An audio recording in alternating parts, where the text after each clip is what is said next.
you are joining us from. My name is Dimity Flanagan. I will be your moderator for the session 9. I am based at the University of Melbourne, and for that reason, I would like to start this session with an acknowledgement of country. So I would like to begin by acknowledging the many unceded lands in which we are meeting on today. I myself am on the lands of the Wurundjeri people, and I would like to acknowledge and pay my respects to the elders past, present, and emerging. So we have a great session, 3 presentations lined up today. I will put the code of conduct in the chat. It is also there on the screen. If you do have any concerns, the website will tell you how to lodge those with the conference committee. We also have a shared Google Doc, which I will circulate. For those who watch this on a recording, if we can't answer any of the questions live, or if they're answered by text in the Q&A, we will put those into the shared doc so that you can view them at a later date. Just a reminder, of course, that this session is recorded and the recordings will be put up on Zenodo when they become available. So because we have a packed agenda, I will throw straight to the first presentation. Just stop sharing my screen. If I can get rid of the, there we go. Okay, so our first presentation today is by Adam Biles-Moore, Sally Rumsey, and James Kerwin, if he does get to join us. And their presentation is Plan S and Repository PIDs. And they are representing today JISC, Coalition S, and the University of Liverpool. I will hand over to Adam now. Hi, and good morning, afternoon, evening, time zone appropriate greeting to you all. So I'm going to just do a brief introduction, then Sally's going to talk over the kind of start of our presentation, then I'm going to take over. James, if we can find him, will talk something about the technical aspects, or otherwise I can do that. Then I'm going to wrap up. So let's just try and get this thing full screen and started. Okay, is that all right for everyone? Bit of a nod. Yeah, thanks, Sally. Okay, so this is a talk about Plan S and repository persistent identifiers. Thanks for the introduction, Dimity. And now I'm going to hand over to Sally to say why we're talking about these things with next slide. Thanks, Adam. A bit of background. Coalition S is a group of national and charitable research funders and research organisations with a common aim. Organisations include the Research Council of Norway, Agence Nationale de Recherche in France, the South African Medical Research Council, Wellcome Trust, World Health Organization, Howard Hughes Medical Institute, European Commission, and most recently, the Fonds de Recherche de Québec in Canada. The funders agree that articles resulting from their funded research should be available open access immediately, that is, with no embargo and released under a public license. The reasoning behind this is not administrative compliance box ticking, it's to enable the widest possible distribution of and access to research findings for the benefit of researchers, and society in general. Now, this cannot be stressed enough. To put this aim into effect, Coalition S created 10 principles that it titled Plan S. All Coalition S organisations are currently working on implementing Plan S. Now, Plan S includes 3 routes to open access that meets the funders' aims. Articles should be openly available via an open access journal or platform, a journal that falls under a transition arrangement towards full open access, or the most relevant to this talk, via a repository. Any of these 3 routes can fulfill the overarching aim of the funders, that is, immediate open access under a Creative Commons attribution license. For the purpose of this presentation, oh, next slide, please, Adam. There you go. For the purpose of this presentation, we are focusing on the form of the article that's available via a repository. This could be an open access version as published by a publisher, sometimes called the version of record. However, today we are focusing on the other version commonly found in a repository, the author accepted manuscript, or AAM. As it says in this definition here, this is the version of the article. Hang on. That's the wrong slide, I think. But anyway, this is the version of the article. Yeah, that's the one. The version of the article commonly found in a repository, the author's accepted manuscript, or AAM. It says in this definition, the version of the article that's been peer reviewed and accepted for publication and includes changes made by the author during the peer review process. It's sometimes called a postprint, but we're going to stick to the author's accepted manuscript, or AAM, today. Thanks, Adam. Plan S repository route includes deposit in either an institutional or subject repository. Accepted manuscripts are of critical importance as versions of articles owned by the authors that wrote them, and as works that allow free access to research findings for all. Now, Coalition S strongly believes that the accepted manuscript should be owned by the author.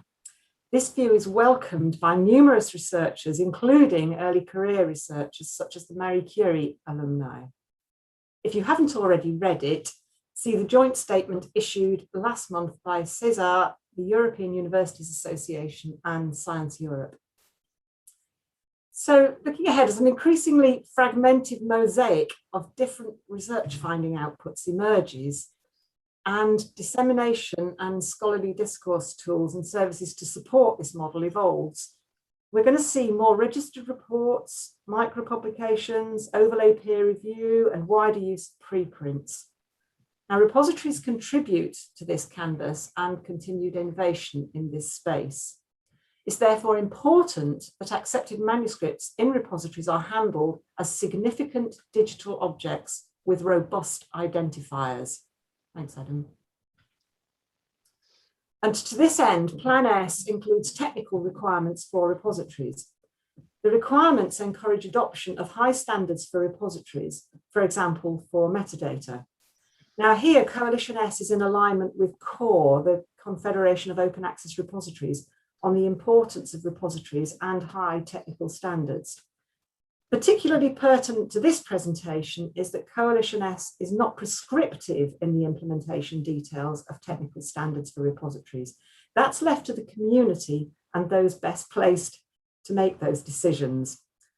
So before handing over to Adam, I'd just like to add that Coalition S welcomes the imminent release of JISC's Open Door Repository Assessment feature, which also aims to promote high standards and quality of repositories. And at that point, I'll hand over to Adam for more of the technical background.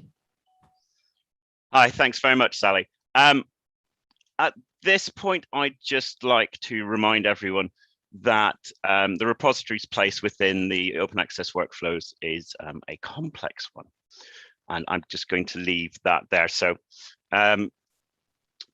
persistent identifiers. A brief reminder, because I think it's important that we remember that it's not just about the fact that we have these digital objects, but that also behind them there is something that both means that they are a guaranteed object that lasts and is long lasting. So there is an organization, so DOI.org has something behind it that says it will be there for a while, right?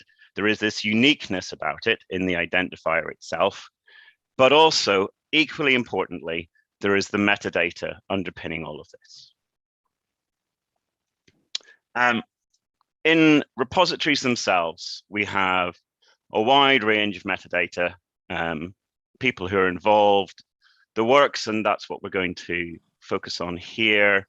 Organizations, funding, the Crossref funding ID and the funder registry, and the projects as well. I've got another talk in an hour if people want to hear some more about this. In repositories themselves, you can, of course, create identifiers. So for new works and works under the controller repository, especially for those works that are deposited, as Sally has mentioned in those technical requirements, And you can see we get a wide variety of interactions in this space between those different persistent identifiers.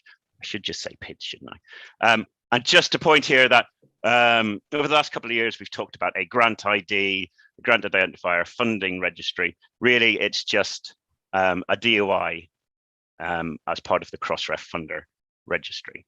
I just wanted to make that a point.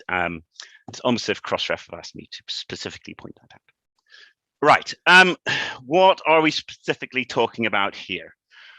Well, I think one of the things that we want to consider, and I'll leave this for you to think about while we move on next to James, who's here. Hi, James. Talking about some of the actual technical considerations for implementing persistent identifiers for author-accepted manuscripts inside repositories, is that's a great idea. However, there are some issues around the fact that author-accepted manuscripts deposited in a repository brings some additional issues to the scholarly landscape and infrastructure. So in general, you'd have a repository, you'd have your author-accepted manuscript, you'd issue an identifier for it, you'd also have your journal, whatever platform, and a version of record. Fab. Now, if you've got authors at more than one institution, and all of your institutions have a Green OA root repository, then you also get, other author-accepted manuscripts in other repositories. So that's something to think about. We might have preprints. So as Sally said, we have preprints, postprints, or author-accepted manuscripts, and the journal. Now, all of these things would also be uniquely identified. So there are PIDs for all of these things. So these are all parts of a work, parts of the narrative journey of a work, all with PIDs and all parts of the same work. I'm going to talk in a bit about some of the ways that we might think about this. But before we do that, I'd like to hand over to James to talk about the first of these, which is thinking about a repository with an author-accepted manuscript in it. James.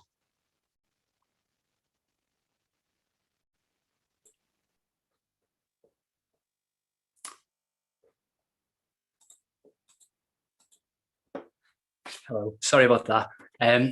Yeah, so I'm just going to discuss our experience considering which PID format to implement in the repository.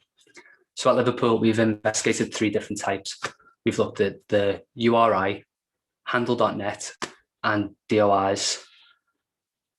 Each one, depending on your outlook, meets the requirements of a persistence identifier, but there are many different reasons why you might choose one over the other.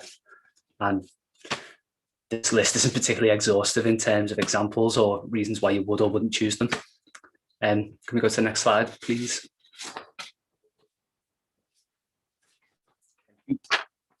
So the repository URI, it's URI, URL, and URN are all very similar and all technically different to each other, but fundamentally it looks like a link that you type in your address bar. An obvious pro of URIs from an ePrints repository is that it already exists, so there's no additional time or very little additional time, effort, or work required to utilize it. Another pro is that obviously it uniquely identifies things. It's built based upon the ePrint ID, and that is unique in itself. And it's persistent-ish over time. So if you don't change your repository domain or the URL, the address, it will look pretty similar over time. And as an added bonus, but not necessarily a requirement, it's resolvable.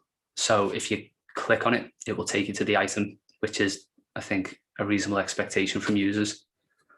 Now, some cons are that the versioning isn't necessarily obvious in the appearance of the URI, but that could also be changed with a small amount of changing how ePrints works.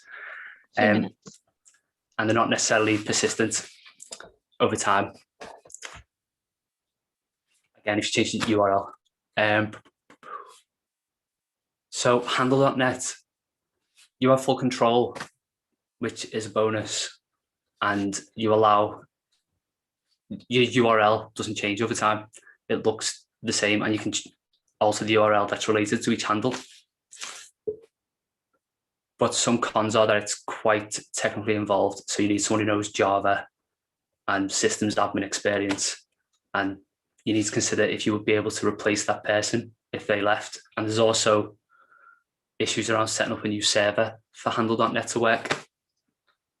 Thank you.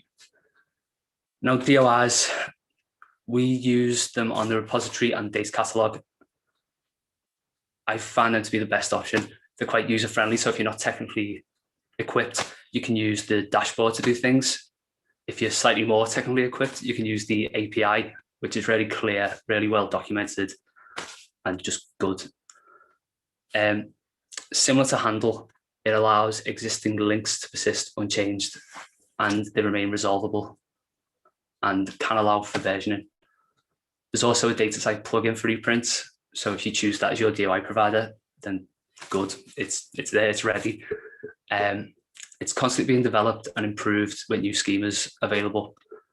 And it's a global registry, so you can search and discover items. It's another way for people to find your items in the repository. Some cons are that it's third party, so you hand over control to another organization, and you're also subject to schema changes. And who knows how long things like DataSite might exist. I mean, even mountains crumble into the ocean. And there's also a cost implication as well, but everything has the cost. So it's really up to you to decide what's suitable based on your resources and what you expect from any of these options. And yeah, I think we're going to go with DOIs at Liverpool. Okay, thanks for that, James. Because we are at time, so. Okay, I'm just going to give 1 minute, if that's all right. I just wanted to briefly, in closing, talk about the implications that I asked you to think about before James talked. So with this multiplication in GreenOA, if we have in the Plan S world multiple AAMs in multiple repositories, then perhaps we should look at solutions based around infrastructure that we already have on aggregators such as Core. As a just person, I of course will mention Core, where we could look at preprints, AM, and version of records all aggregated together to have a narrative of the work. We can also look at solutions in the metadata. Again, maybe not cross-ref because the bigger publishers don't care, the smallers can't, but there might be room in the middle for, let's say, an alphabet, single letter, and 10 to the power 3 type person. Or you can, again, data sites. So James already mentioned DataSite DOIs, they're controlled by the repositories. They have relationships you can express in your metadata. We could express updates via aggregator repository or aggregator repository coordination. That means they can also go into the PID graphs that are being developed because those would be events. So then maybe for Open Repository Ideas Forum, people might be interested in looking at some of these things. I think this might be a really good way. Longer term, next-gen repositories, resource sync, some of these things might actually go away. So in summary, all of these things are important. The wider infrastructure ensures coordination, better discovery, better openness. That's where we want to get to. That's what Plan S should give us. I think the really important thing is persistent identifiers should ensure that your postprints, your authors accepted manuscripts are first-class citizens of open science, and that's where we want to get for GreenOA to make valid, open, accessible science. You know, making sure that you also have an awareness of kind of like these issues around trust, identity, persistence of the infrastructure that you're relying on. Thank you very much, and thank you for your patience. Thank you, Adam, Sally, and James. I should mention our and other co-author, Martin, yes. who was not here for the presentation. So that has eaten into question time. We do have some questions in the Q&A. I'd ask that you answer them in the Q&A function. Sure. If we have time at the end, then we can come back and have a long chat about DOIs. So I am now handing over to Ting Ray Trung, who is from Academia Sinica in Taiwan, and he is presenting today on behalf of himself and his co-authors, experience in moving toward an open repository for all, and luckily his co-authors will be available for the Q&A session. So I'll hand it over to you, Ting Ray. Thank you. I'm Ting Ray Chuang. I will be presenting with my colleagues. We are from the Institute of Information Science, Academia Sinica, Taiwan. Dr. Yuhuang Wang, an independent scholar and a collaborator in this research, is also joining us at this section. I will be presenting for the group, but they will join me at the Q&A sessions. I will make a brief introduction to the Depositor, a research data repository we built. I will give a small tour on how it works, and then I will talk about the history of the Depositor and our experience in running this data repository. We will also raise some issues for discussions. So here is an actual data set from the Depositor on coral reef soundscape in Okinawa, Japan. On the left of the page, you will get is the data set at the Depositor website. I will highlight some places for you to look at them. There are long descriptions about the data set and the project. And the data set will include multiple data files and the links to external resources. You can use text and the Wikidata keyword to annotate the data set. And the metadata come in three categories: basic information, spatial temporal information, and the management informations. There are license and the citation information attached to the data set. And there are machine readable data endpoint to access the data sets. So let's break into three parts. And on the top of the page, you see the title and the description of the data set. On the left, you see Ocean Biodiversity Listening Project, which is the project deposit this data set. A project can deposit as many data sets as it like. Here at the middle of the page, you see the data file and the link to external resource that together constitute the data set. The Explore button will take you to the file. On the left, there are license and citations information. Okay, this is the last part. You see tag and the Wikidata keyword for the data set. The data set's temporal resolution, time period, and the spatial coverage are described. There are management information so that you know whom to contact for the data. On the left, you see the spatial coverage. This is a map, as well as machine readable data endpoint. The Depositor has a bilingual interface. And now I'm showing you the traditional Chinese interface for the same page. Please take a look at the Wikidata keyword. And here, you will see now it displays the Chinese label instead of the English label. So you will see two Chinese characters, 申请 for soundscape as a label of the first Wikidata keyword. Now I take you back to the English interface again, and you can see that the Wikidata keyword is back to soundscape. And we get this label in real time from Wikidata. Let's go back to the description of the data set. The creator of this data set provide also associate publication, which is in the Journal of Biological Conservation. This is a link, and he will bring you to the publisher's websites. You look at the paper, and you notice that in the data ability section, he says that the audio data set used in preparing this paper are available from the authors, and the data set is available on Depositor. The author provide a link, You click on the link, and you will find the dataset at the depositor. So the dataset and the publication linked to each other. This is a wonderful mutual reference. You can also discover dataset at the depositor by Google dataset search. You search for colloreal soundscape, and you get 29 datasets in return. The dataset one, Okinawa, Japan, show up at the second place. And when you click on the Explore a Depositor button, and this will take you to the dataset at the depositors. Currently, there are 130 projects using the depositor now. In total, there are about 800 public datasets. The depositor is an open repository for you to use. The website is at data.depositor.io. Now we turn to the part about our experience in running this open repository. We also raise a few issues for discussions. Why do we build this open repository? There's some history behind it. Starting in 2013, we received 2 grants from Taiwan's Ministry of Science and Technology on multidisciplinary area studies.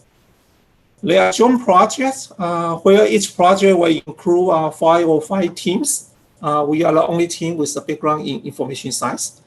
So we work on tool and the system so as to make it easier for the project member to share research data.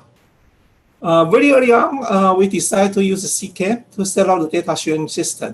We use CCAN because it has been used extensively by governments to set up open data portals.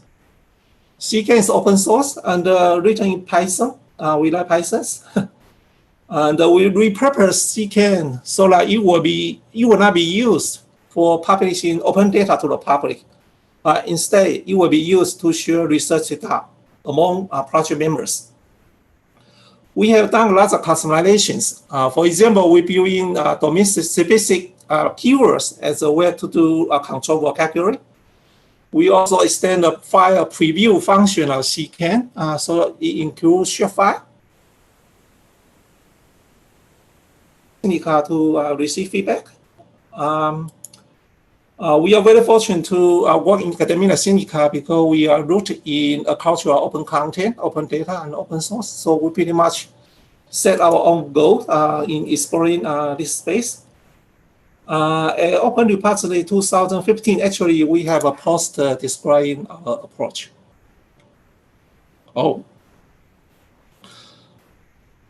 As the Senker project was running to an end, so we decided to open up the repository to the public for general use. Now anyone can deposit a data set. We launched the site at the Pacific Network Consortium Annual Conference, co-located with the Digital Heritage 2018 at San Francisco. There are lots of preparation to do for these reorientations. The first is email sign up and user authentications. So anyone with an email address can apply for an account. The site also has a new interface, and we improve the user menus. Later on, we add citation snippets, and we use Wikidata for system-wide keywords. Since the new launch in October 2018, there are a few updates of the service. With the help from Dr. Yuhuang Wang, several nonprofit organizations start to use the service to deposit and to disseminate data set about ecological impact assessment. We are also in dialogue with government agencies about using the service to share public sector information. Very fortunately, we received another grant from Taiwan's Ministry of Science and Technology. The focus on new grant is on research data management, about fostering a culture of practicing good research data management. The depositor will be part of the big picture as researchers need service they can trust and they like before they can deposit their data sets. but still we need more active users. Our experience in building open repository is very encouraging. We are happy to build on top of the open libre infrastructure. In fact, we think that's the only way to go. CCAN is open source. It's licensed under HTTPL 3.0, which means the new code we add to CCAN, like a repository, must be released to the public for the general public to reuse.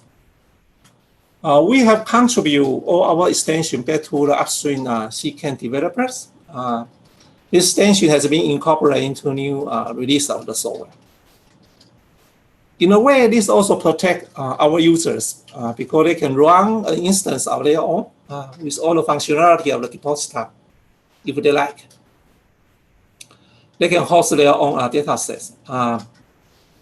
We also see that CC license, web standard, and the Wikidata are important infrastructure to build upon. Our experience also suggests that we should be prepared to accept diverse user communities. Communities such as nonprofit organizations and government agencies, which are not traditional academics. They have different needs and expectations. Oftentimes, we will discuss whether to set up a new instance to serve the needs of a particular user communities. We have decided not to do so. And we encourage the user just to use the repository because maintaining multiple instances will increase our own responsibilities. Currently, the quality of data set and the layer metadata at the repository is issues. The quality is unbalanced, and we are looking for a method to address this. We also encourage the use of common vocabulary, such as TCAT, for publishing a data catalog, so that the data set can be properly indexed and discovered, just like a Google dataset search. And we need to formalize the data type of metadata as well. This will allow for proper data validations and interoperability. Therefore, they will improve data quality and the reuse. Now we come to the last slide, and I list several issues for discussions. We come to the community of data repository from a different path. We are two developers, and we build systems. Software tools by themselves do not keep data. But from software tools, we can build systems, build information systems, which can process and keep our own data. But when we move from system to service, we are processing and keeping other people's data. Now, this is increase our responsibility. To keep the service running and to preserve people's data sets is sustainability issues we are learning to cope with. On the one hand, we can aim to keep the service running forever, but we need to look for resources in order to do that. The other viewpoint is just preserves user data set, but not necessarily at the service we run. 2 minutes. And that's the direction we are looking into as well. I think collaboration with other long-running data communities is very important. For example, we are looking into using ARK, archival resource key, as a way to issue PID for dataset. And this echo to the previous presentation on handle.net. Similar approach. We are now ARK lane assigning authority numbers, and we plan to provide some service later this year. There are opportunity for two-way enrichment between data repository and the Wikidata as well. We currently use Wikidata as the source of the keywords, but we can contribute metadata from repository to Wikidata as well. This concludes my presentation. Thank you. The depositor website is data.depositor.io. Please check it out. Please send us email as well. We'd love to hear from you. Thank you, Ting Ray. That was really interesting. Sorry, I'm echoing on myself. So we do have a question in the Q&A. So I will, oh, it's gone into answered. Now I need to find it. Perhaps, yes, one of your colleagues has already answered it, but perhaps you'd like to comment live. The question was, how does the Wikidata keywords work? How is it integrated? Does it link back to Wikidata? Wikidata has an API allow you to query by terms for identifier like key, and they can return the link to the item, as well as label in multiple language. So we just use the API. But if we consider dataset depositor also it's an item, it's a Wikidata items. So that will be another way, and we are exploring these opportunities. Great, and I can see that Cheng Zhen has also put in a link there, so I'll put that in the shared document. So no other questions. I wish we had a bit more time because I have lots of questions about the sort of feedback you got from the non-governmental and governmental users that had different requirements. I can't put it into the Q&A because I'm a panelist, so maybe you could put something in the chat just for my curiosity. But to keep to time, I will now pass on to our next presenters and get the title up. So the next presentation is Plan S and Open Access by Repositories, Unity in Diversity. So we're joined for this presentation by Johan Rurik and Sally Rumsey from Leiden University, Coalition S, JISC. Over to you, I think, Johan, for screen sharing.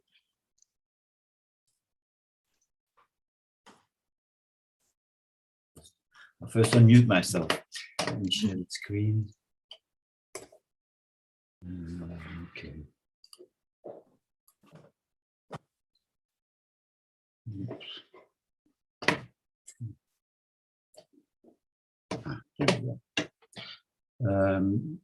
go. Thank you for inviting us. I will do the first half of the presentation and then Sally will take over. So as Sally said in a previous talk, Coalition S is a diverse group of 27 organizations worldwide, national European funders, the European Commission, a number of charitable foundations, primarily in the US. We also have a global dimension with the World Health Organization, South Africa, and the African Academy of Sciences. And we have participated in the Sao Paulo Statement of 2018, having coordinated action with OA 2020 as well, and with COA, as you can see today. The common goal, Sally already said it, all scholarly publications resulting from research funded by Coalition S organizations has to be published in full and immediate open access at the beginning of 21. So the various coalition members are implementing those measures going forward. Coalition S, of course, recognize the diversity of solutions to move to full and immediate open access. Diversity in the policies, not all funders have exactly the same policies.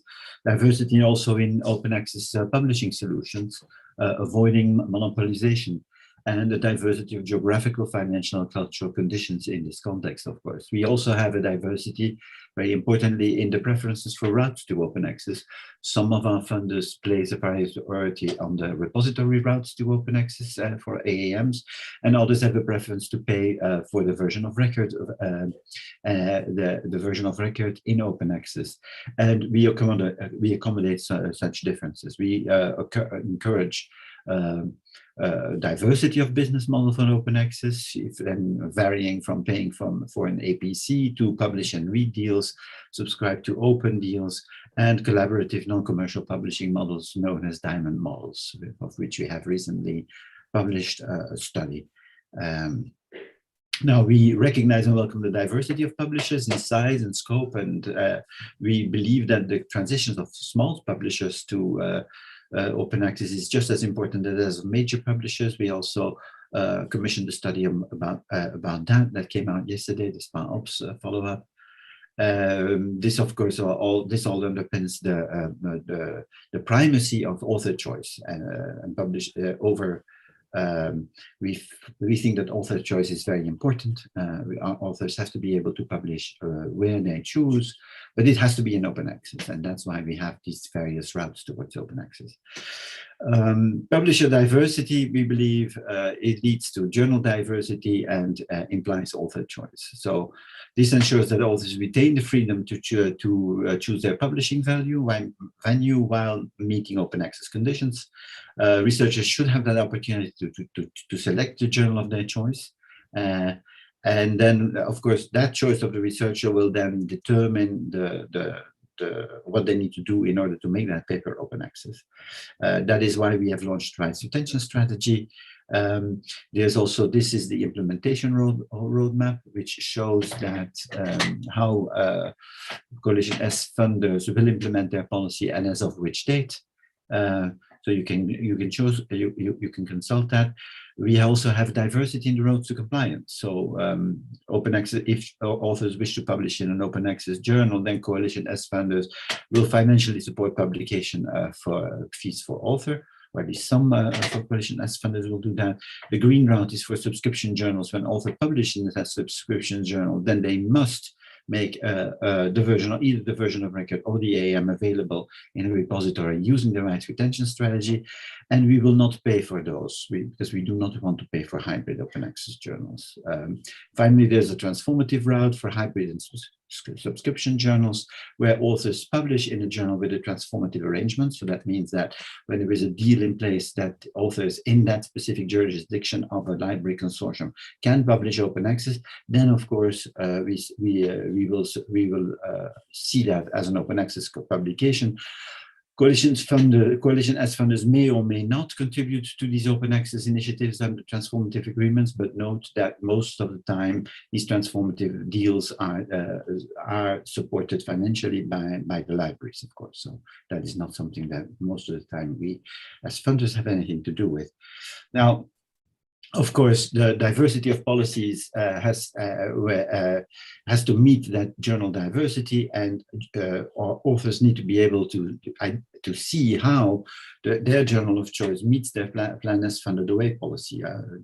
An author cannot know how their set of favorite journals complies with Plan S policy. So that's why we developed a journal checker tool. This journal checker tool is basically a search engine that allows you to type in funder, journal name and institution, and outcomes then an advice, a piece of advice, allowing the researcher to see how that specific journal complies with the Plan S policy, whether you need to pay an APC in that journal, whether that journal falls under a transformative agreement, whether it is a transformative journal, or whether you have to adopt the rights retention strategy and use the language that falls under that strategy.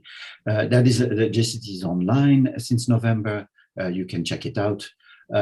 We also have unity and diversity for repository deposit. As you can see, Horizon Europe wants you, for instance, to publish either the VOR or the AM. It doesn't matter. Anything you publish has to be in a repository. For the ANR, it's slightly different. They want the authors to deposit that AM in HAL, which is the French national or repository. And with Wellcome, it's still different. All publications have to be deposited in PubMed Central. So we accommodate this type of diversity as long as it's in a repository. Every funder can decide which repository is their preference. We also have a diversity of standards. We cooperate with COAR to adopt high standards for repositories. We support the diversity innovation in this field and accept the norms of the repository community. And we have sought input from COAR for Plan S requirements. So a practical advice, for instance, that we drafted for the repositories to be Plan S compliant was drafted in consultation with COAR. I want to insist on that. And what is also very promising, I believe, is that JISC is developing via Open Door a repository self-assessment feature that will enhance and strengthen, I believe, the quality of the repositories going forward. Sally, is this where I hand over to you? I don't remember. Yes, it is. So publishers offer valuable services, typesetting, copy editing, peer review administration, and so on. And Coalition S funders, as Johan has said, are willing to pay fair prices for those publication services. However, Coalition S strongly believes that payment for publication services does not entitle publishers to own the author's accepted manuscript, and ownership should not ownership should remain with the author. So it's like paying a decorator to paint your house. It doesn't entitle that decorator to own your house after he's finished. So this simple and clear principle needs to be understood by funders, universities, and most importantly, by the authors themselves, who often end up giving away their own rights. Thanks, Johan. So to address this peculiarity, from the 1st of January 2021, Coalition S funders' grant agreements require that their beneficiaries retain sufficient intellectual property rights to comply with their open access obligations for immediate open access to scholarly publications. And this means no embargo. So although these are funder requirements, remember that retaining ownership of the accepted manuscript is a direct benefit to the author. It is not purely a box-ticking exercise. Let me say it again. The rights retention strategy benefits authors. So technically, Coalition S funders differ slightly in how they implement this, either by adopting a prior license or via prior obligation of the beneficiaries, but the result is the same. Thanks, Johan. So authors only need to follow two simple steps. Firstly, they use the standard language, and this is just an extension of the funder acknowledgement that authors should be using already. And secondly, they make their accepted manuscript available in a repository. Funders can be contacted by their grant holders or their libraries to investigate if there happens to be a disagreement with the publisher. It's really very simple, and as Professor Stephen Eaglin of Cambridge University described in his Rights Retention Strategy Primer, I rather like this, elegant. Thanks, Johan. Now, the benefits for authors themselves in applying the CC BY license on their accepted manuscript mean that they can seek publication in any journal that does not refuse their submission, whatever its open access options, and they can still fulfill their funders' requirements. But most importantly, they retain sufficient rights in their own work to use and distribute that work using whatever channel they choose, to whomever they choose, and when they choose. So you may have seen publishers' restrictions for an article in a journal published by a major publisher. I picked this up just the other day. Authors can share their accepted manuscript immediately via their personal homepage or blog. Hurrah! However, authors can only share that same accepted manuscript via their institutional repository if they put an embargo on it. Plus, if they want to share it via an academic network like ResearchGate, they also have to apply an embargo. Now, to me, this doesn't seem like the widest possible dissemination. It actually is restricting sharing. So as well as open access for coalition-funded, S-funded researchers, any author can choose to use the rights retention strategy-like wording if they wish. It's worth remembering that the law automatically grants copyright in the work. This is the next slide, Johan. Yeah. It's worth remembering that the law automatically grants copyright in the work to authors, not to publishers. So small publishers, those that publish a small number of subscription journals, may find flipping to full open access something of a challenge, and they're unlikely to broker deals with national consortia. Accepting the rights retention strategy in their policies gives them an easy means to offer a Plan S compliant open access option. The rights retention strategy also places greater importance on institutional repositories, those important shop windows and curators of their institutional research treasures. Thanks, Johan. Now, sadly, some publishers are bewildering authors by making statements such as these. This journal does not allow accepted manuscripts to be made open access under the rights retention strategy. If you use RRS wording, we will ask you to sign a contract pledging you will respect our embargo, and choosing the green route means the work is under an embargo that is not compatible with your funder's policy. Now, the prior license under the rights retention strategy takes precedence over conflicting provisions in the publishing agreement where they have been given the appropriate notice. However, if an author specifically signs an agreement agreeing to an embargo period, they will be in breach of their grant conditions. The really disappointing thing is that despite knowing about the rights retention strategy since July 2020, and despite knowing that the submitting author has a prior agreement with their funder, some publishers are presenting authors with a publishing agreement that they know will conflict with that author's prior agreement with their funder. And Coalition S is really disappointed that respected publishers would even contemplate placing their authors in such an awkward position by encouraging them to choose between breaching their funder agreements or publishing agreements. Thanks, Johan. This first example is confusing. Coalition S authors can and should use the rights retention strategy when submitting. The publisher has the right to reject a paper on receipt because of the rights retention strategy prior license, but that should be made clear at the outset. Now, many publishers continue to refuse to provide clarity about their position regarding accepting submissions containing the RRS prior license, and this is causing confusion for authors. The second example has a clear response. An APC payment is never a condition for compliance with a Coalition S funder's policy. Where applicable, the funder will pay a fair price for APCs in journals that are Plan S compliant. Where that is not the case, the RRS suffices. Thank you. This first example is a particular horror. By agreeing to payment, say, for open access publication in a hybrid journal, the author is committing to pay themselves or committing their institution because the funder will not pay. Bear in mind, this has occurred in situations where the publisher again knows that the funder will not pay. The publisher may be open to discussion and waive the charge. Another option is to choose another journal that doesn't present this contractual agreement to pay. There is no evidence that immediate release of accepted manuscripts damages publishing, so the archive preprint server and publishers such as the Royal Society that permit immediate open access with no embargo indicate otherwise. And to stress, repositories are largely compliant with Plan S. And so coming towards the end, this talk has described the different funding organisations of Coalition S.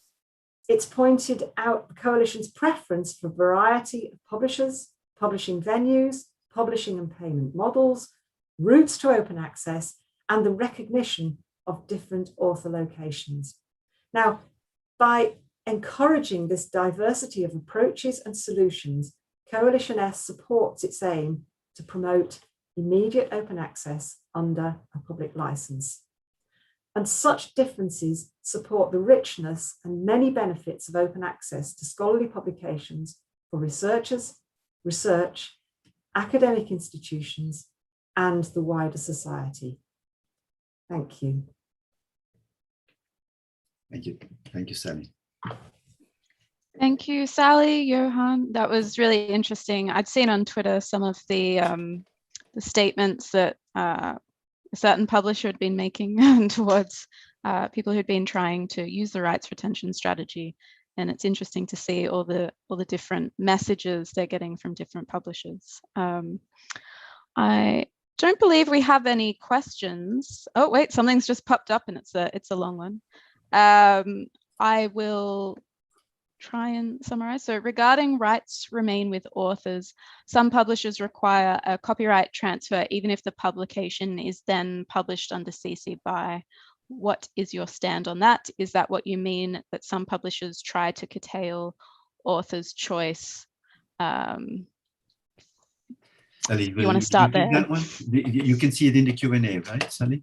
Yeah, I can. Yeah. The license, applying the license comes under the copyright ownership, and Coalition S is very keen that authors do retain their own copyright. I mean, as we keep saying, these are the author's rights. You know, authors, retain your rights, use them, don't lose them. And so here, just looking at the question, yeah, I mean, we're encouraging all authors to retain their copyright, and as we've been saying here, sufficient rights by applying this rights retention strategy wording as they submit. Well, I think what is important also if the work is an open access work and it's published open access and it's been paid for and so on, that's fine. What we're talking about here is the accepted manuscript, and it's retaining the rights in that accepted manuscript. So authors have got the right to use that as they wish. You know, the published work, that can remain in the domain of the publisher. So if it's a subscription journal, yeah, the publisher can then put a paywall on it, and etc. But the author can then still use their own accepted manuscript. If it's published in a journal under a CC BY license as an open access version, well, of course, yes, then that's free to be distributed and used at publication. Johan. Yeah, I'd like to add to that it's very important to understand that the CC BY, in fact, overrides any copyright transfer agreement, even if you have signed that. And the reason for that is that it was announced to the publisher upon submission. So the publisher has the right at submission to reject the article. But once they've taken it through the reviewing process, they have implicitly acknowledged the statement at the beginning of the article that the AAM arising from that submission will be CC BY. CC BY is a right that is inherent in the manuscript. It is attached to the manuscript in an inherent way, and it cannot be removed by a later copyright transfer agreement. That's very important to know. So it is in a sense also a limited right, because the author voluntarily limits it to the AM, as Sally has said. And that means that we leave the rights to the version of record to the publisher. I mean, we think that is an acceptable compromise. Obviously, the publishers think that is not the case.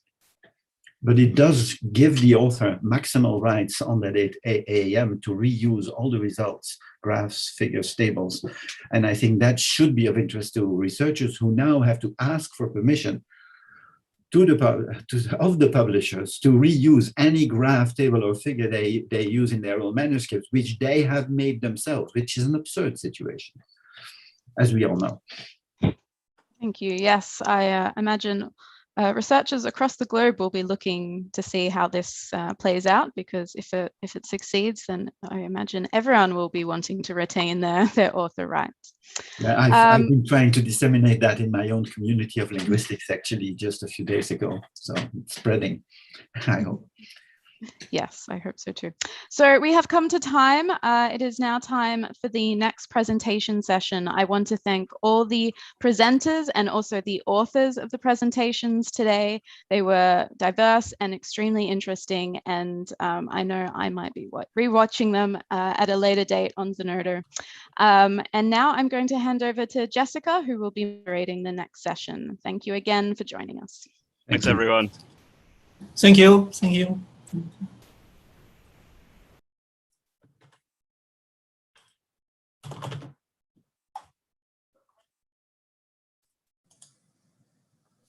Thank you, Dimitri. I think we need a few minutes here before we can start to get these speakers here. So if you are a participant, have a glass of water, a cup of coffee or something, and in a few minutes. Otherwise, you will be listening to us talking, I guess. Irina? Yes, we're still live streaming, and I'm checking the speakers list. But I guess it's okay because it's only a couple of minutes, and I've seen that some colleagues already shared this live stream link, as a link to their presentations. So let's keep it there. Yeah.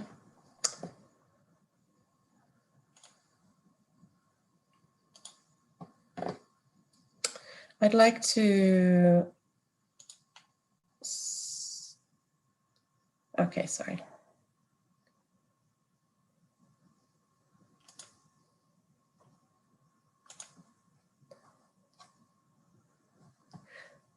I would like Susanna, if you are here in the attendees group, to maybe raise your hand because I can't see your name.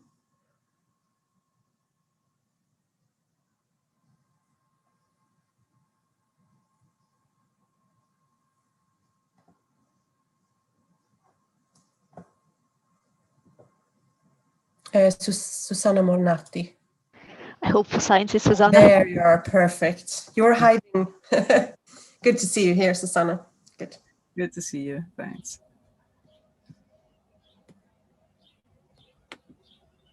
And please tell us whom else from your teams we should promote to panelists, if someone is missing. Yeah, and Lieven's hand. As far as I understand, it's Lieven, Susanna, and Giuseppe who will be talking. Is that correct? Yes. I think we are here, all of us. Yeah, I'm here. Good.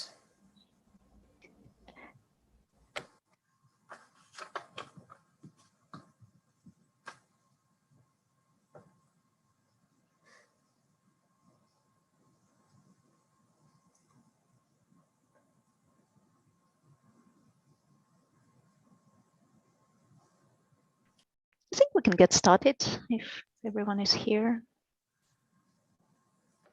Thank you, Irina. I think that is a good time. It's 3 minutes past the hour you are in, so it's a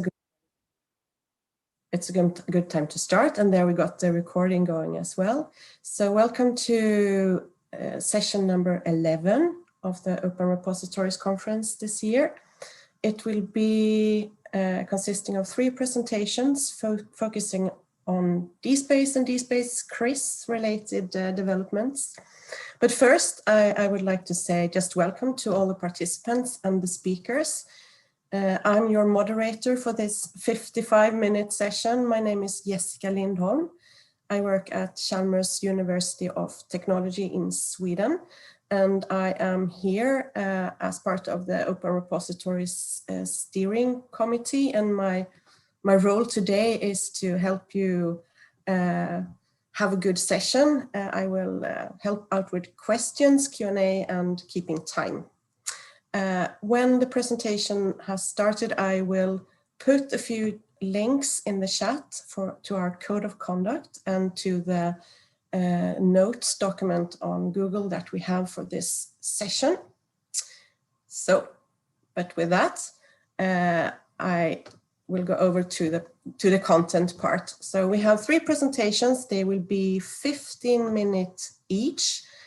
I will be making sounds if we are out of time, but hopefully I know we have good and experienced speakers here, so we will be fine on that. My ambition is that we will end, I think maybe since we started a bit late, maybe we will end close to the next hour, which will be lunch hour in my area, but around 00 we will end instead of 55. So the first speaker is Susanna Mornati, and she and quite a few colleagues, 13 of them from For Science, has submitted a paper called DSpace CRIS is here. So I will give the floor to you, Susanna. Thank you. Thank you, Jessica, and thank you all participants and Open Repositories for organizing this conference. My name is Susanna Mornati from For Science. As Jessica said, we have a lot of colleagues collaborating to this DSpace CRIS 7 adventure that has just landed a few days ago. And with the version 7, of course. For Science is a certified partner of DSpace. We have plenty of certifications, ISO 9001. We are a solution provider of the Cloud Security Alliance. We have 9 active contributors to DSpace, 3 committers, and 15 active contributors to DSpace CRIS, especially with this version 7. And we also contributors to many other related open source projects such as Dataverse, OJS, DuraCloud, and IIIF. We're also involved in the definition of standards and innovative technologies together with core next generation repositories, Serif, OpenAir guidelines, signposting, resourcing, and the Notify project you have heard about yesterday at Open Repository. And if you want to know more about For Science, you can check the sponsors video that has been made available here at Open Repositories.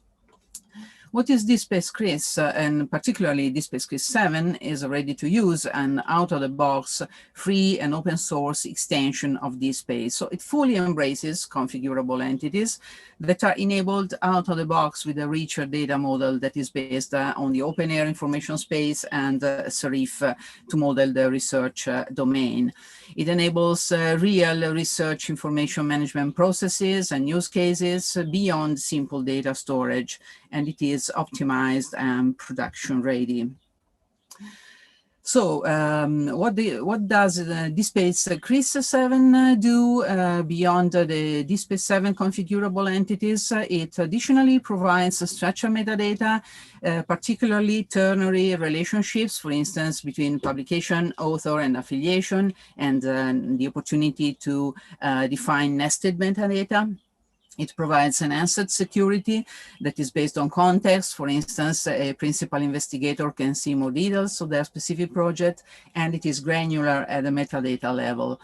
It features process management because data changes follow different rules, and decentralized management, for instance, profiles can be self-managed, projects can change status, and so on. And it also features assured performance because it is based on a proven, battle-tested approach on hundreds of production installations for years to manage relationships. So and the fact is that research information management systems are huge and data are deeply interconnected. It is adopted worldwide from east to west, from Asia to America. There's a lot of installations across Europe, particularly in German universities and research centers in Italy, Spain, Portugal, Eastern Europe, Serbia, and so on.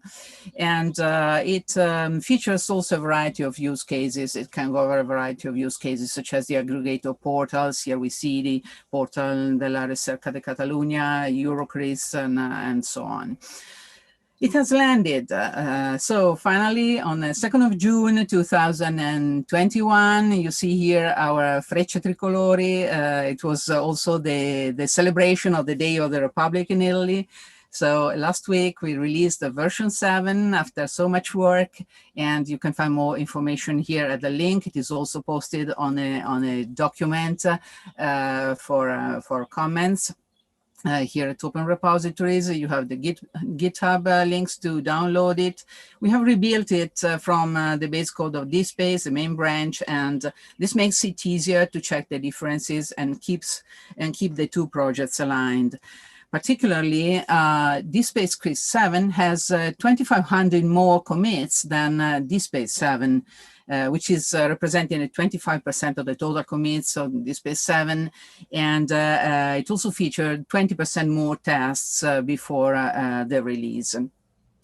There are important early adopters of DSpace CRIS 7, for instance, the PeruCRIS National Project for a national research information platform, and the SynCRIS project that is studying the impact of research on agriculture, and it is funded by the Ministry of Agriculture in Germany. For both of them, you can find a poster at Open Repositories presented yesterday, still available. You can have more information there, and you can join the conversation with us for more ongoing projects on DSpace CRIS 7. You will have already seen this architecture. It is the same identical architecture as DSpace 7. So it features a fully fledged REST API and an Angular front end. Additionally, DSpace Chris 7 has a lot of interconnections and using interoperability technology to connect with external databases to get more data populated automatically into the research information management database, and also interoperability features to export all this data to, for instance, the full integration with ORCID, push and pull that I will show later. What are the key announcements of DSpace Chris? The full ORCID version 3 integration for pull and push information, integration with dozens external data sources, including commercial ones, to retrieve bibliographic, bibliometric data, and also data for other entities. Support for self-service researchers, profile management, and the approval workflows. It is aligned to the latest OpenAIRE guidelines for literature repositories, for data archives, and for CRIS systems. And it also features data quality tools to ensure that your information is always complete and accurate. Regarding the full ORCID integration with version 3 ORCID API, starting from the login via ORCID that is supported, you have more features here. Researchers can connect the local profile with ORCID and be able to manage synchronization settings and preferences to pull and push publications, information about funding, information about profile, such as biographic data, employment, affiliation, qualifications, works, funding. So you see here an example of how to import this data. And you can also display the authenticated ORCIDs wherever appropriate on your profile or in the authors section of the publication details. The integration is also with data sources that are related to other entities. So import is supported for a wide range of entities and not just publications. For each one, when you submit a new item or a new entity, appropriate options for import are shown. That's a large set of connectors, as I said, for bibliographic and bibliometric databases, both commercial and open. You see Scopus, Web of Science, PubMed, Crossref, ORCID, as I said. We find also the European Patent Office, Archive, and many more.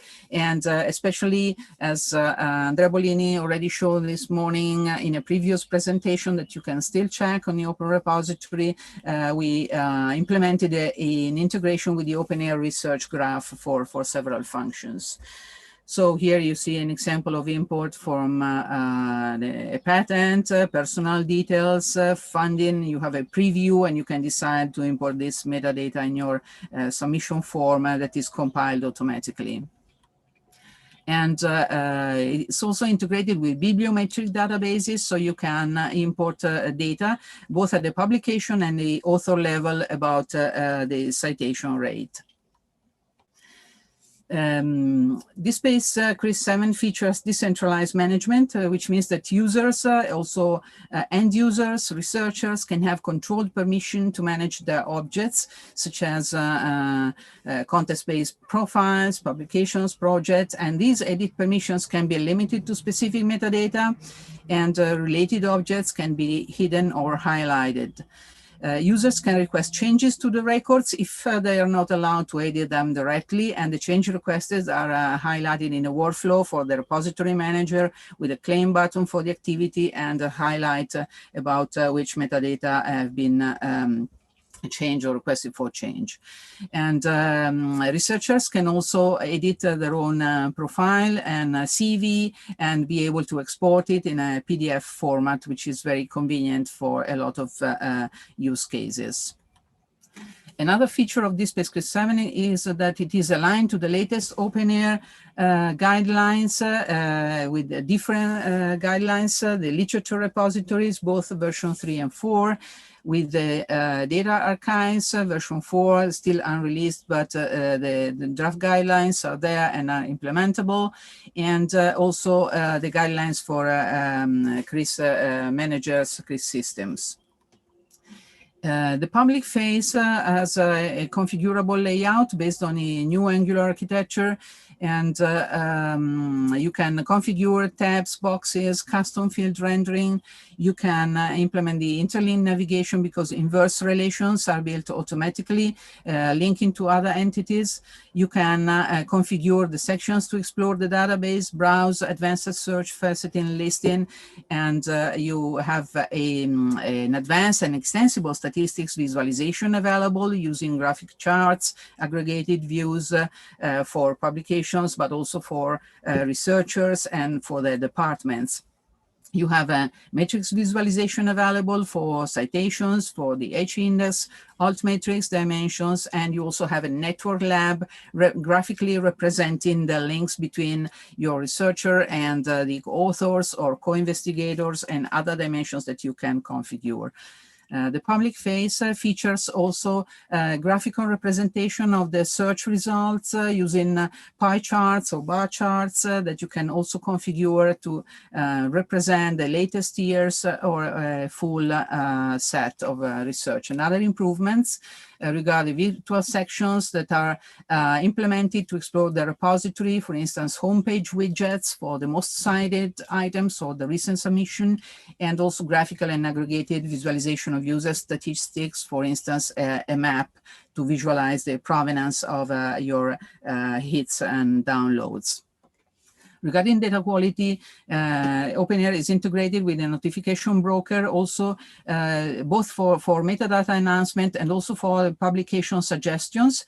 And for that, I again invite you to visit the previous presentation by my colleague Andrea Bollini from the OpenAIRE ELD project, and also publication suggestions from ORCID are implemented. We have automatic import defined from Scopus and WAS and other bibliographic and bibliometric sources, a flow to request corrections on existing items that you've seen before that is different from versioning, which is an added feature, a duplicate detection, and advanced import and export capabilities to and from Excel files or directly the database. Let's see quickly a few of them. Regarding data quality, potential duplicates are prompted during the submission and also the review workflow. More details are provided in a previous presentation. As I said, here you can see how the OpenAIRE broker prompts for enriching or adding metadata to your publication. Missing records in the repository are automatically suggested, not only from the OpenAIRE graph, but also from the ORCID profile.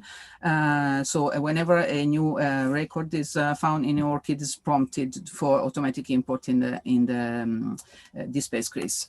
And if it is not enough, there's the ability to create new entities on the fly that can be referenced on approval of the source record, the ability to preserve identifiers of these related objects, even if entities are not created, but it can be used for future attribution. That's a publication export in citation formats using the citation style language.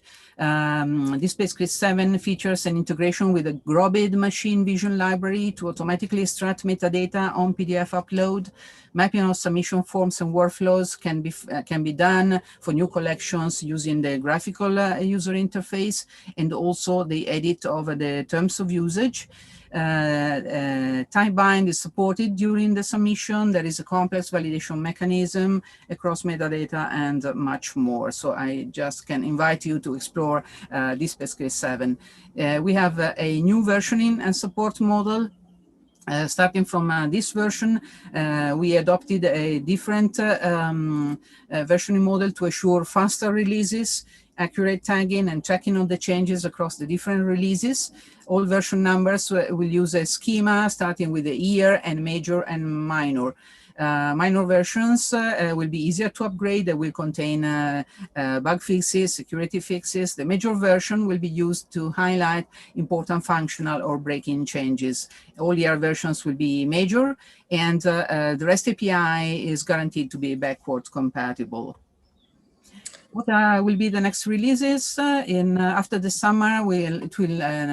Version 2 will be focused on user experience enhancements and tools to simplify the migration from previous versions. And then by the end of the year, there will be more additional features. Check the roadmap for updates.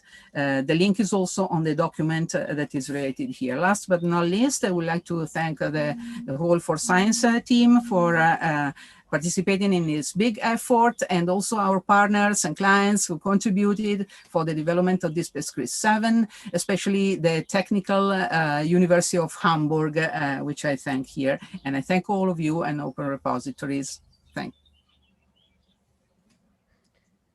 Thank you, Susanna. There's 10 seconds left on your 15-minute presentation. Super impressive timing. I'm very happy. And thank you for your presentation. So many impressive developments in DSpace CRIS 7. We have a question in the Google Doc that I will read here. It says, to what extent can modules that exist in DSpace CRIS 7 be imported into DSpace 7, such as the CCAN integration? Yes, it is ported. So CCAN integration was released a couple of years ago as open source and free from the community. We developed it for DSpace, but also DSpace CRIS, of course. And whatever is available for DSpace will be also available for DSpace CRIS. And Andrea provided an answer.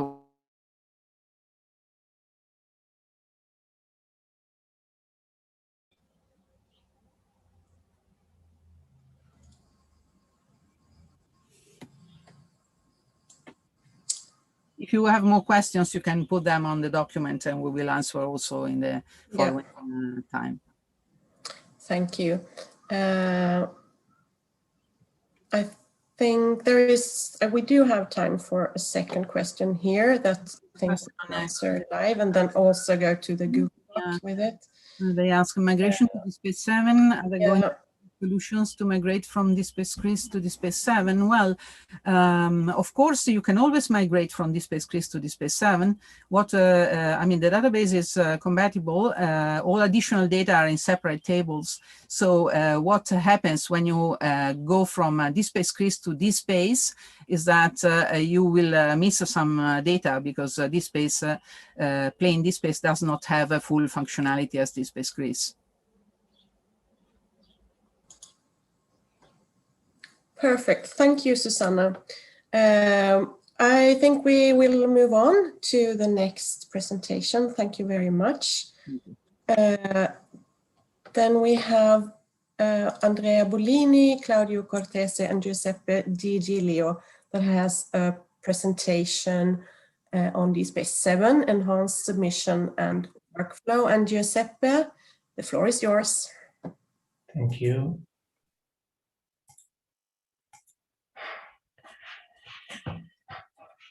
So, hello everyone, I'm Giuseppe Di Giglio from For Science, and with this presentation I'm glad to provide you a deep dive to the new submission and workflow features of the upcoming release of DSpace 7. There are a number of points I will cover with this presentation. So let's start with what's new in DSpace 7. First of all, we have a new modern and user-friendly interface that provides the user many features. The user interface has been redesigned completely, And this design allows us to combine advantages from the true user interface of the previous release of the space. So GSP Y and XML Y, but also to integrate new features such as the change target collection, automatic extraction of metadata, and to provide a unique workflow engine like the configurable workflow. This merge allows us to normalize some features. For example, we now use only the live import framework for the extraction of metadata, and we provide a customizable system. And finally, with this new release, we increase the performance that we know was a weakness of the previous version of the space.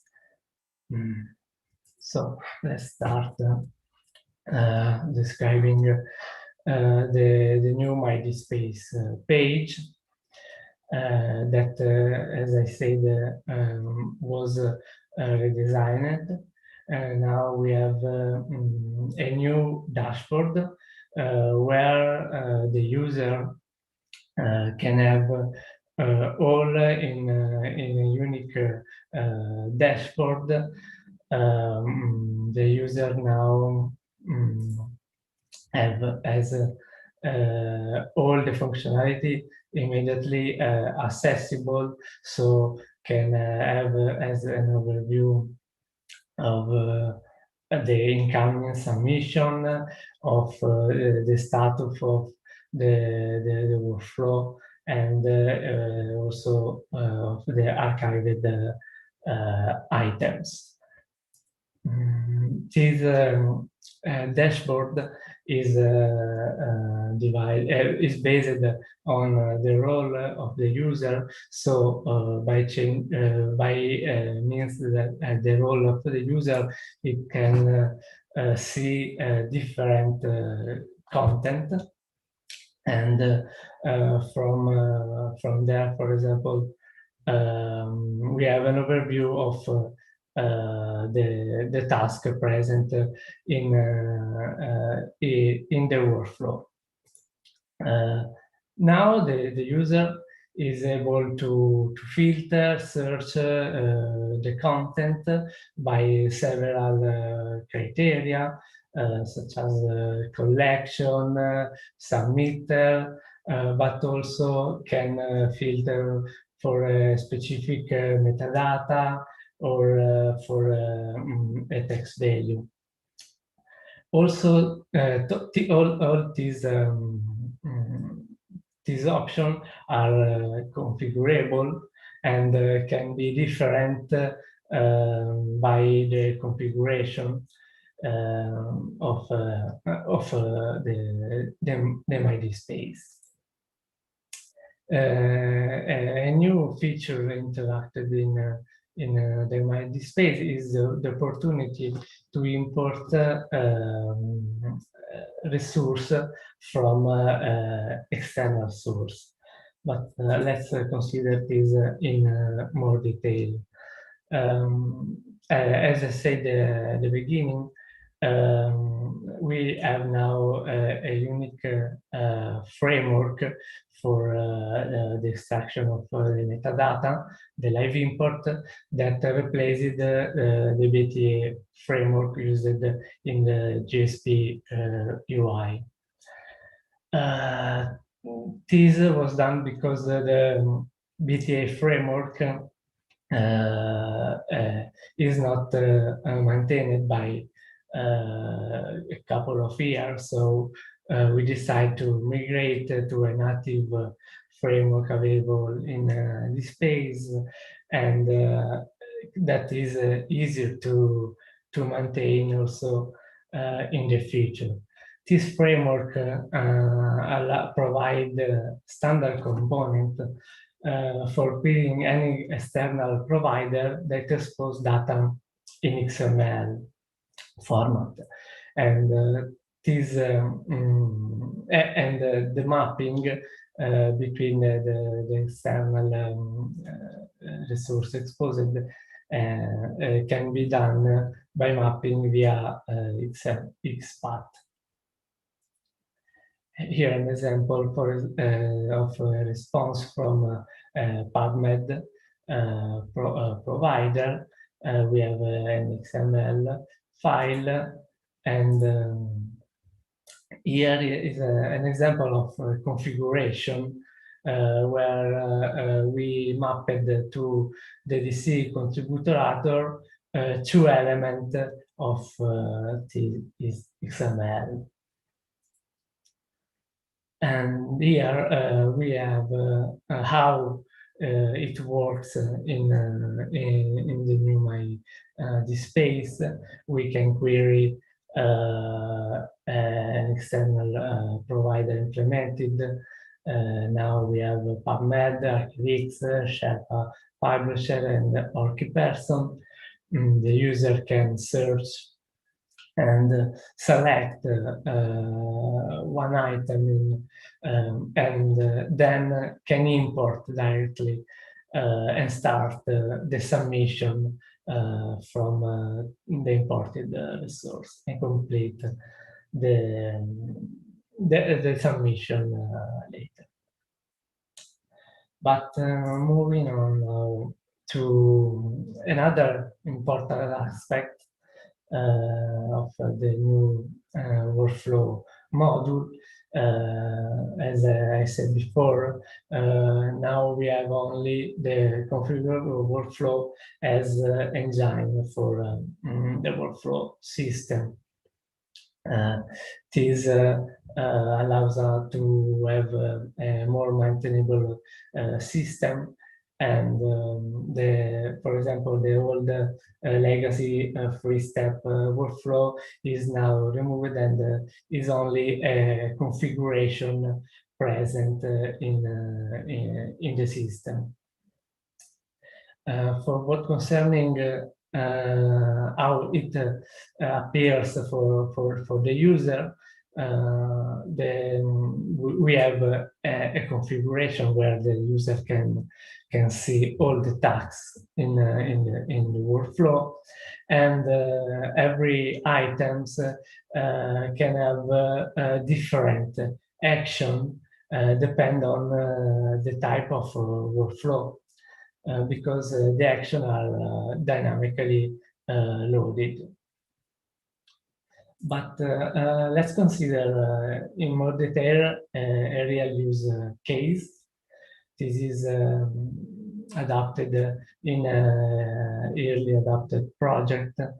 In this repository, for example, we have several institute library, and one central library that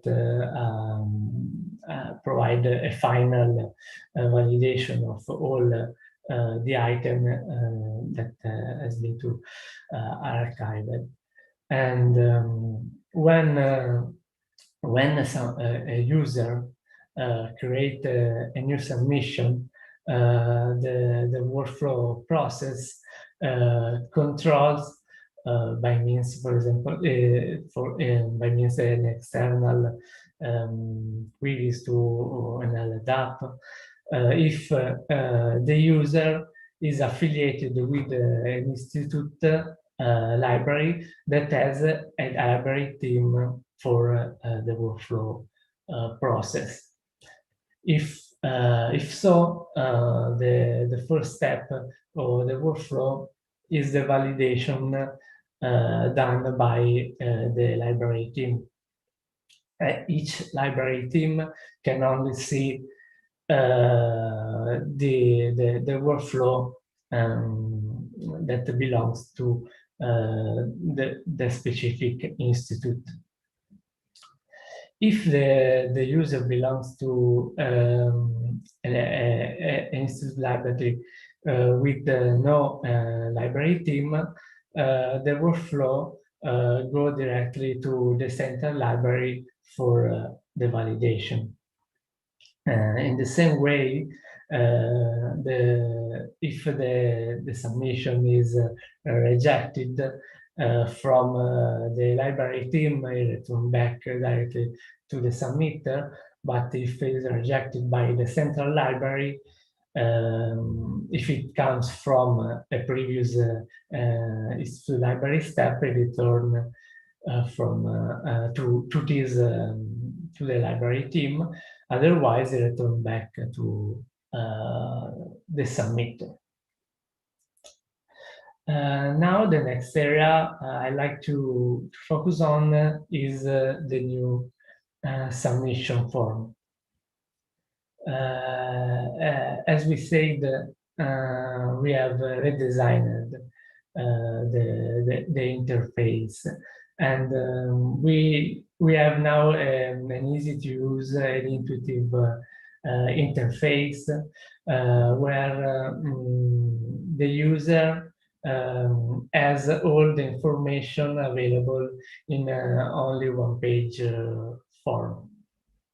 Indeed, the section that belongs to the submission are present in only one page, can be collapsible, or can be removed or added if there are optional sections.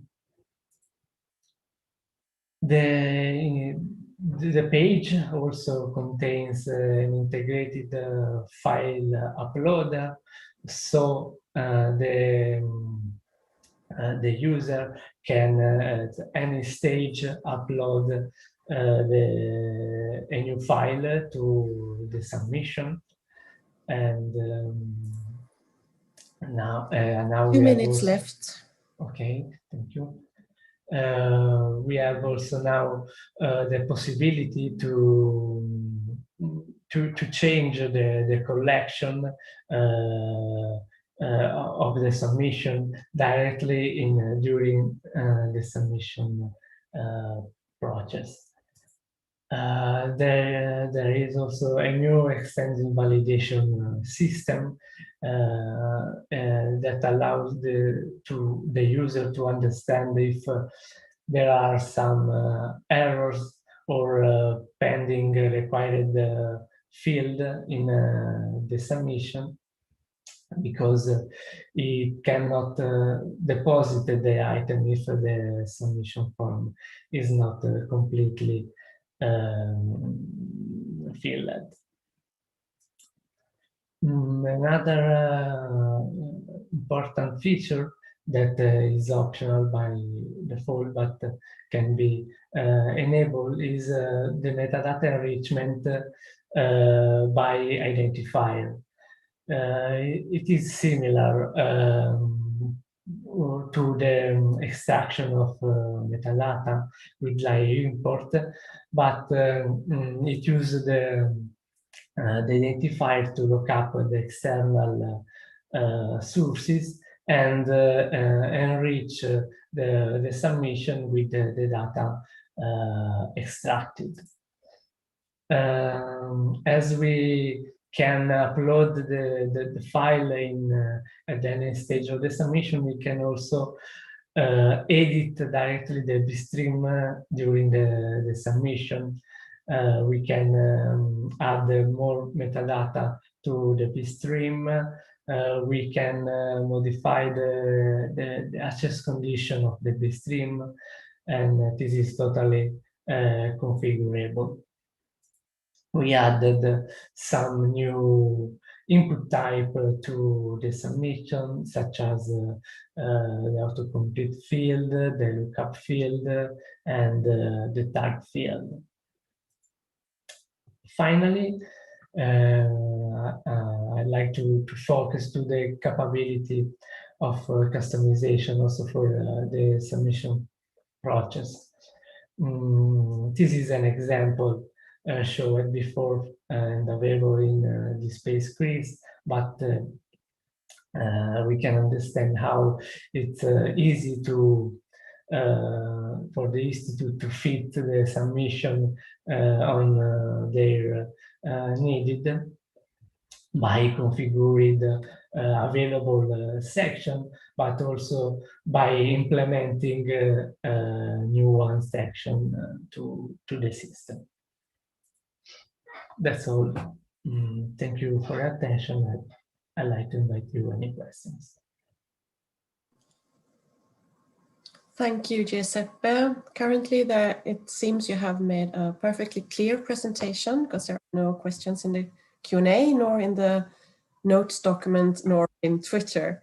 But I suggest we move on to the next presentation. And Giuseppe, if you'd like to take a look in the Google Notes doc, if someone has questions there, maybe you can have the discussion there. If there is not time at the end of this session. Okay, so we move on, and now we go to the third presentation, and it's a paper submitted by Lieven Droogmans and Ben Bosman from @Meyer on DSpace 7 configurable entities. Lieven, I think you look very ready, so I'll just hand over to you. Thank you.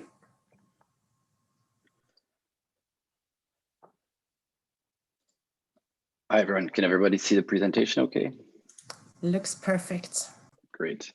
So I'm Lieven Droogmans from @Meyer, the largest contributor to DSpace 7. And I'm going to give you an in-depth look at the configurable entities feature in DSpace 7. There's really a lot to cover, so I'm going to do my best to fit it in 15 minutes, so I'll dive right in. So first, quick background on how this came about. A working group was formed to discuss the need for DSpace to be able to provide more support for different types of digital objects related to open access publications, such as authors or author profiles or data sets, many other objects. The objectives of the working group are listed here on this slide. And in this session, I will present the implementation that @Meyer did for the roadmap for entities, specifically for DSpace 7. So the working group held a series of meetings and recommended the following design principles for the implementation. First, we would avoid hard coding a particular object model. For example, the code shouldn't contain any specific Java classes or things like that for specific entities.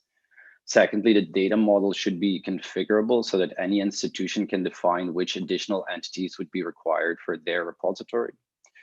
The design of the solution will start from the DSpace item object and extend it.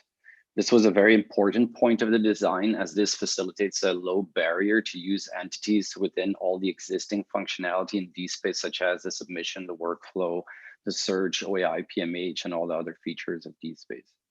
So in order to provide support for entities, items can be typed, and relations between the typed items can be defined in a configuration. So the first step of implementing an entities model is a data model configuration.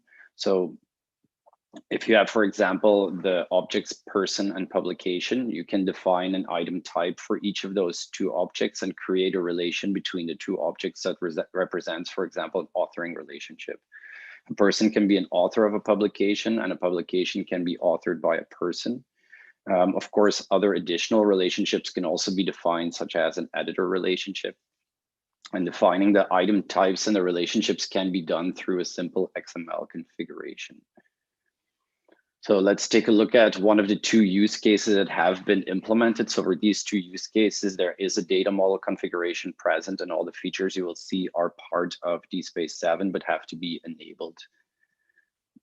So first, the journal object and its subcomponents. So you have journal volumes, journal issues, and journal publications.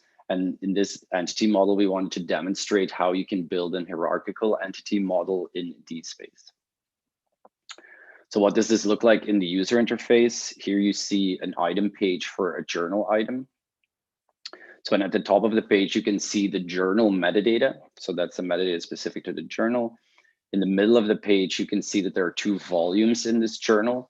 And at the bottom of the page, there's a search component that allows you to search through all of the related publications in this entire journal.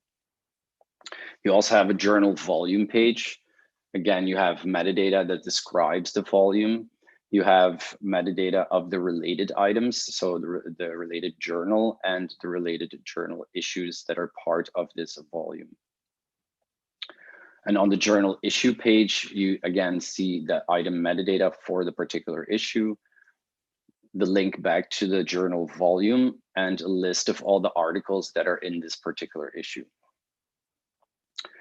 Another concept in DSpace 7 with configurable entities is virtual metadata. So I'll use the same use case to illustrate the concept of virtual metadata. You have a journal item with metadata, a title, a publisher, an editor, ISSN. There is also the journal volume item with its own metadata, the journal issue, which again has some similar metadata as the previous 2 entities, which is also the case for the publication. So we see that in this example, the journal title and ISSN number occurs several times in each of those related items. And what the virtual metadata feature does is allow you to configure for the entity model which fields are automatically retrieved from the related items. This has some interesting benefits. First of all, no duplicated storage of metadata, and thus decreasing the amount of metadata curation you need to do. So when a journal title needs a correction, that correction only needs to be done in the journal item object, and it will automatically propagate to all of the related items. Virtual metadata, of course, also available in OAI and all the other features. So we've already seen a few examples of item pages for entities and in the previous slides, but we will take a closer look at the display options for an entity and for the related entities on an item page. There are different templates available for the different entities, and there are different display options for each of those entities. So on the next slides, I will use a second use case that is implemented for DSpace 7, namely the research entities, so publication, person, project, and org unit.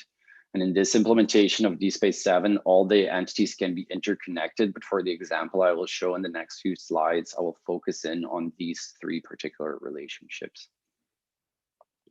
So a closer look at the item page for a publication item. So again, you can see that the publication metadata is in the gray area at the top. At the bottom of the page, you see the related entities, namely 3 projects and 2 organizational units. If you then look more closely at the authors list in the metadata section, you can see that 2 authors are displayed as links, which means that these 2 authors are person entities within the system. You can click on the name, go to their profile. And 2 important comments, of course, the author name is added as virtual metadata. So it's not on the publication, it's retrieved from the person item. And the authors that are entities can be ordered in the list of plain text metadata authors to ensure that the ordering is the same as on the published article. So if we go to one of those person item pages or author profile, in the previous slide, we saw how related entities can be displayed as a list. Remember the list of articles in the journal issue. We can also display them as a search component. So this is particularly useful when there are many related entities. In this example, a person with 190 publications, and the search component shows you and allows you to search through all of the entities that are related only to this person. The side-wide search in DSpace 7, as entities are items, they are included in the search results by default. But some of the additions have been implemented to enhance the user experience. So first of all, there's a label for each entity in the search results so you can easily identify the different types of items that you're looking at. And secondly, there's an item type search facet, which allows you to filter on particular entities. So DSpace 7 can also support multiple entity models. They can all coexist in one repository. So I showed you 2 models already, the journal and the research objects. Both of those have the publication entity in it. So that's where the 2 entity models meet. So here we're looking at a publication item that is connected to a project, 2 persons, 2 organizational units from the research entities model, as well as a journal issue from the journal entity model. And this publication is also connected to a data package from a 3rd entity model where publications can be related to a data package. Again, as the concept of entities extends the item objects, metadata schemas and submission forms can be easily defined. So the metadata schema for an entity can be created in the metadata registry just as for any other schema in DSpace. And the same applies to the submission process because entities are items, the regular configuration for submission forms in DSpace can be used to configure the submission forms for entities as well. Now let's quickly see how we can create relationships between entities in the submission forms. So there are 2 types of input fields to relate an entity to another entity. On one hand, you have a field that represents an open relation, which means that for the metadata field, the values can be either relations to other entities or plain text metadata. On the other hand, there's a closed relation field, which means that you can only add relations to this metadata field and no plain text metadata. So what does this look like in the submission interface? The author metadata field is configured as an open relation field. You can type in a name as usual and the value will be stored in DC contributor author, or you can click a lookup button and search for an entity that you want to link to this article. So when we click on the lookup button, a search with a pre-configured filter on entities of type person will show up because the system knows that this is the entity that you're going to make a relationship with. There's a second tab in this window that holds the entities that the user has selected.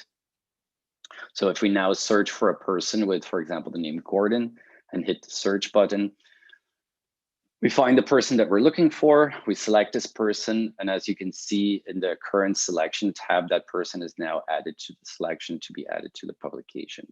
There's also a second author with first name Allison that we want to add. We type in her name, search for her, and add her to the selection as well. At the top, you can now see the authors that I just added. Now let's also add this article to a journal issue. So you can see that the text input for the journal issue field is disabled because this is a closed relation. So we click on the lookup and we search for a journal issue.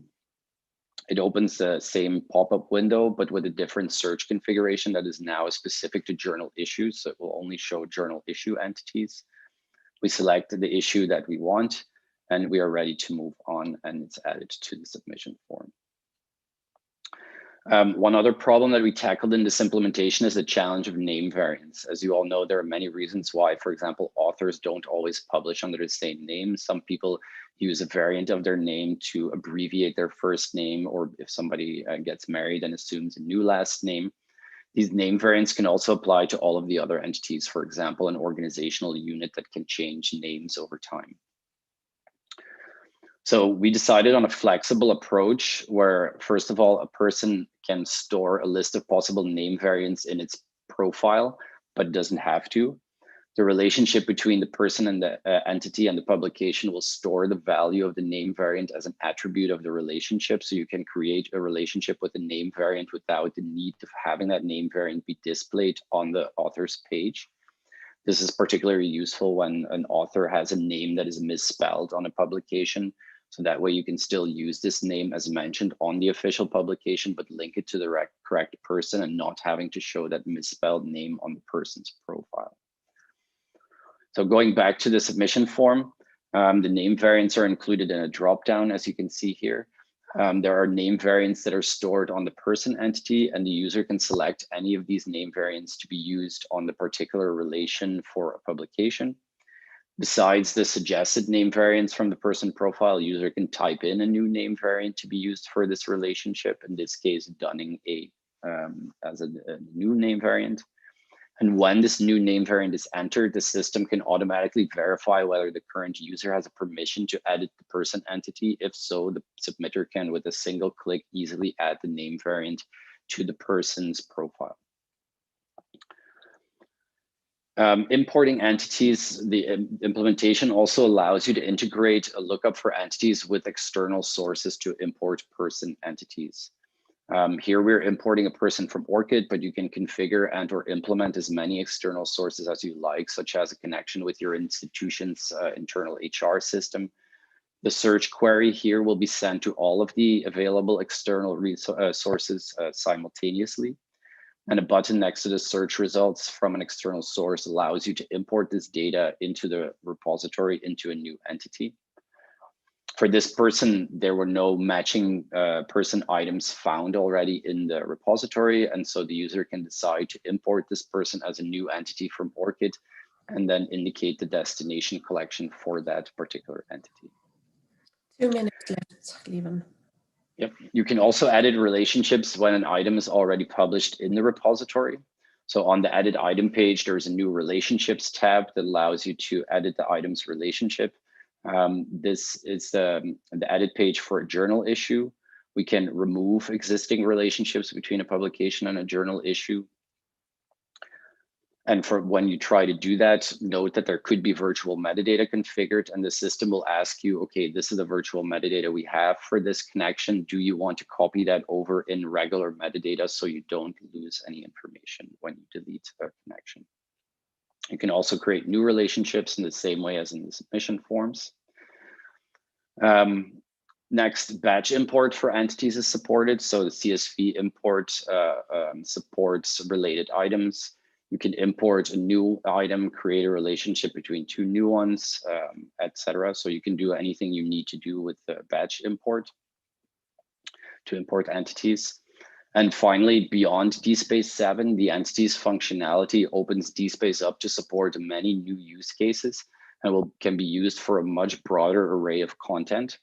So even when you continue to use your DSpace for open access publications, entities will allow you to place the open access publications in a much richer context, for example, by integrating it with a CRIS system that you might have in your institution.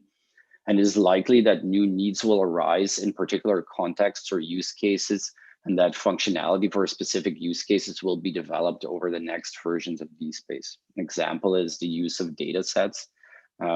If you want to relate publications to data sets in your repository and store some of the data sets, that might require functionality to upload very large files in smaller pieces, being able to pause and resume file uploads. So we're very interested in seeing how these entity models will be used in different implementations of DSpace and continue the development for future versions of DSpace. Thank you for listening. I'm happy to answer any questions you might have.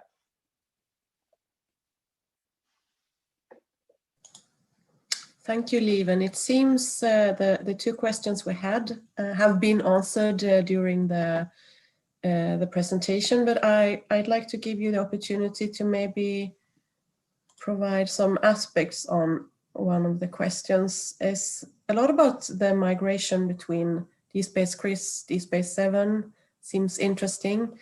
So there was a question if migrating to DSpace 7, are there going to be easy solutions to migrate from DSpace CRIS to DSpace 7? So that's one of the ways people would like to talk about migrations. Yeah, in terms of entities, there's I assume a difference in the implementation for entities. For Science has implemented some concepts slightly differently than in DSpace 7, as far as I know. I mean, I'm not involved or nobody in the community is involved with the DSpace CRIS 7 implementation. But migration from the two systems in both directions, I assume, would not be very complicated to do, as they are built on the same underlying architecture, and that DSpace CRIS builds extra features on top of DSpace 7 with probably a slightly different approach for some features. So there might be some details to be worked out if you want to migrate from one solution to the other, but it should be relatively straightforward. Thank you. We are running out of time. I'd like to thank the presenters and all the participants, of course. And then I will see if I can steal the screen from you, Lieven, here. Oh, sorry. Make an attempt. Thank you. And just just like to remind people of a networking session in 2 hours. I guess our sponsors will be there, and perhaps even Susanna, Giuseppe, and Leven will be there live, meeting people. And the rest of the conference is the third keynote, and then one more parallel session of presentations, and then the closing and ideas challenge. And one of the things going on this afternoon is, of course, the information of how open repositories will look in 2022. So that is kind of interesting, I assume. So I see the chat is blinking, but I can't really see it. So people are saying thank you very much. The sessions were very useful. That is good. I agree. So thank you very much. Looking forward to see you in the networking session in 2 hours. Thank you. Thanks for moderating, Jessica, and hello to the Serbian team watching us on YouTube and contributing to shared Google Doc. Great idea to collect questions there. See you later. Bye. Thank you. Thank you, Irina.